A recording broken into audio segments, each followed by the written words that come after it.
असां कोट D J main gate ते वटि बीठा आहियूं ऐं हींअर लॉकडाउन जे करे कोरोना वायरस जे करे ही मार्ग बंदि कया विया आहिनि। वॾी कोशिशि कईसीं पर जेको आहे सो चवनि था त बिल्कुलु मना थियल आहे।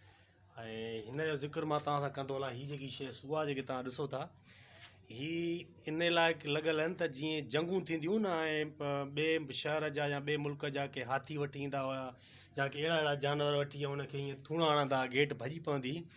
सो हे अहिड़े हिसाब सां ही लॻाया आहिनि जेको आहे सो हिननि मीरनि त जीअं हाथी बि टकर हिनखे न हणी सघे या ॿियो को जानवर हिनखे को धकु हणी न सघे ऐं हिन गेट खे भञी न सघे। गेट तमामु वॾी आहे, हीअ ॾिसो तमामु वॾी आहे गेट ऐं चौधारी ही सिरूं लॻल आहिनि हिनजे। ॾिसो हींअर बंदि आहे, कोशिशि करणी घणी कईसीं पर न, जेको असूल आहे उहो असूल आहे ऐं असां बि हुन असूलनि ते हलंदासीं। हीअ ॾिसो तमामु ज़बरदस्त गेट आहे।